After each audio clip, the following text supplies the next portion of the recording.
باللہ من الشیطان الرجیم، بسم اللہ الرحمن الرحیم۔ السلام علیکم، میں ہوں سعدیہ سہیل، آپ کی دوست، آپ کی ہمدرد۔ کیسی ہیں آپ؟ اور امید ہے کہ ماشاءاللہ آپ اپنے گھروں میں خوش اور آباد ہوں گے۔ اور آج کل شادیوں کا سیزن ہے، خوب شادیاں بھی کھا رہے ہوں گے، اور روز کے جوڑا کون سا پہننا ہے اور کیا کہاں جانا ہے۔ اور شادیوں میں آج کل گرم گرم سوپ بہت مزے کا سرو ہوتا ہے، وہ بھی پینے کا موقع مل رہا ہوگا۔ اور بہت عرصے بعد رشتہ دار مل کے بیٹھ جاتے ہیں، ہمسائے مل کے بیٹھ جاتے ہیں۔ شادی ایک ایسا سوشل ایونٹ ہے کہ جو رشتہ دار سال ہاں سال نہیں ملتے، وہ ان موقعوں پہ، خوشیوں اور غمیوں پہ، اللہ تعالیٰ غمیوں پہ تو نہ، خوشیوں پہ اکٹھا کرے اور یہ موقع آپ کو بار بار دیکھنے کو ملے۔ لیکن دسمبر کے حوالے سے آپ نے یہ بھی سنا ہوگا، بہت غزلیں گانے کہ دسمبر جا رہا ہے اور نیا سال آ رہا ہے، اور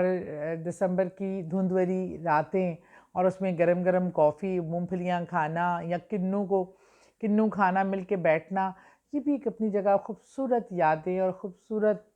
ایک خواہشات، ایک احساسات آپ کو دے کے جاتا ہے۔ لیکن یہ تمام چیزیں جب ہوتی ہیں جب ہم محبت سے، پیار محبت سے، باہمی اخلاق سے، محبتوں کے ساتھ، عزتوں کے ساتھ مل کر بیٹھیں، دلوں میں ایک دوسرے کے لیے کدورتیں نہ ہوں اور ایک دوسروں سے کے لیے نفرتیں نہ ہوں، اور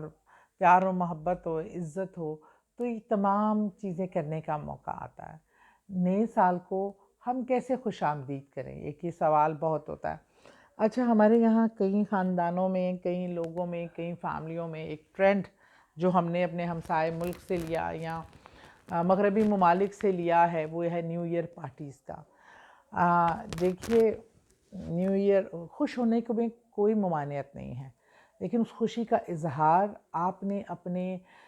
مذہب، اپنے معاشرتی ماحول اور اس کے حساب سے رہ کے کرنا۔ جب ہم نیو ایئر پارٹی میں غیر ملکی گانوں پہ ناچتے ہوئے، اور نعوذ باللہ کئی جگہوں پہ شراب نوشی کر کے نیو ایئر منایا جاتا ہے، تو یہ ایک بات یاد رکھ لیجئے کہ جس سال کا آغاز ہی آپ اللہ کو خفا کر کے کریں گے اور اللہ کو ناراض کر کے کریں گے، تو یہ ممکن ہی نہیں ہے کہ وہاں آپ کو اس سال میں وہ برکات اور وہ رحمتیں حاصل ہو سکیں۔ تو اللہ کی رحمتیں اور برکتیں حاصل کرنے کے لیے ضروری ہے کہ آپ اللہ کے ذکر سے، اللہ کو یاد کر کے، اللہ سے پچھلے گناہوں کی معافی مانگ کر آگے کی بہتر زندگی کے لیے جب اللہ سے آپ استدعا کرتے ہیں، تو اللہ تعالیٰ اس چیز میں نہ صرف بہتری لے کے آئے گا، برکتیں آئیں گی، گھروں میں خوشیاں آئیں گی، رحمتیں جو روٹ گئی ہیں ہم سے وہ واپس آئیں گی۔ اور جو ملکی حالات آپ دیکھ رہے ہیں، ایک عام انسان کے لیے زندہ رہنا، سروائیو کرنا مشکل ہے، اس میں بھی بہت بہتری آئے گی۔ آپ اپنے گھروں میں بچوں کو فرما بردار دیکھیں گے، بچوں کو رزق حلال کھلائیں گے تو پھر فرما برداری آئے گی۔ ماں باپ کی خدمت آپ خود کریں گے تو آپ کے بچے بھی آپ کا مستقبل میں کریں گے۔ اپنے گھروں کی خوشیوں کے لیے اور رحمتوں اور برکتوں کے لیے ایک چھوٹا سا عمل آپ سے شیئر کر رہی ہوں۔ آپ نے نئے سال کی پرانے سال کی آخری رات بھی آپ یہ عمل کر سکتے ہیں، اور اگر بیچ میں آپ 2 دن پہلے اگر میرا پروگرام دیکھ لیتے ہیں کہ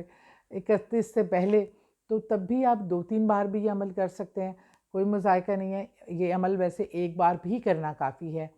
کہ آپ نے گھر میں آپس میں رشتوں کی مٹھاس کے لیے آپ چینی جمع کرتے ہیں، چینی استعمال کرتے ہیں یا شکر، ایک مٹھی لے لیجئے اور اس کو اپنے سامنے رکھ کر باوضو ہو کر بیٹھ کر اول و آخر درود پاک پڑھ کر، اور آپ کو میں ہمیشہ بتاتی ہوں درود کی اہمیت، درود وہ دعا ہے جو اللہ کی بارگاہ میں سیدھا حاضر ہوتی ہے، اور وہاں راستے میں کوئی چیز اس کو روک نہیں پاتی۔ تو جو چیز درود کے ساتھ جائے گی وہ میرے رب العزت کی شان نہیں کہ وہ اس کو ریجیکٹ کر دے۔ آپ نے سورہ کوثر جو قرآن کی سب سے چھوٹی آیت ہے، آپ نے ایک تسبیح سورہ کوثر کی کر کے آپ نے اللہ سے گھر میں کہ اللہ جیسے یہ میٹھا ہے میرے رشتوں میں، میرے پیار میں، میری خاندان میں، میرے بچوں میں، میرے والدین میں، میرے بہن بھائیوں میں، وہی مٹھاس پیدا کر، میری زندگی میں بھی وہی مٹھاس پیدا کر، اپنی رحمتیں اور برکتیں نازل فرما کہ میں اپنے آنے والا سال اور اس کے بعد کے بھی سارے سال خوشیوں، محبتوں اور رحمتوں سے گزاروں۔ انشاءاللہ تعالیٰ وہ چینی آپ گھر کی نارمل چینی میں ملا دیں، باعث برکت بھی ہوگی اور آپس میں محبتیں بڑھانے کا بھی کام ہوگی، اور اس میں سے تھوڑی سی چینی آپ ضرور، ایک اپنا حصہ اور اس میں سے تھوڑی سی نکال کے آپ جو یہ درخت کی جڑ ہوتی ہے آپ وہاں ڈال دیں گے تو وہاں بہت ساری چونٹیاں کیڑے مکوڑے ہوتے ہیں، وہ بھی کھاتے ہیں اور یہ صدقہ بھی ہو جاتا ہے۔ تو اس کے لیے بس اس پہ عمل کیجئے اور پھر بتائیے، اور دعاؤں میں مجھے بھی یاد رکھیے۔ اللہ تعالیٰ آپ سب کا حامی و ناصر ہو۔ بہت شکریہ۔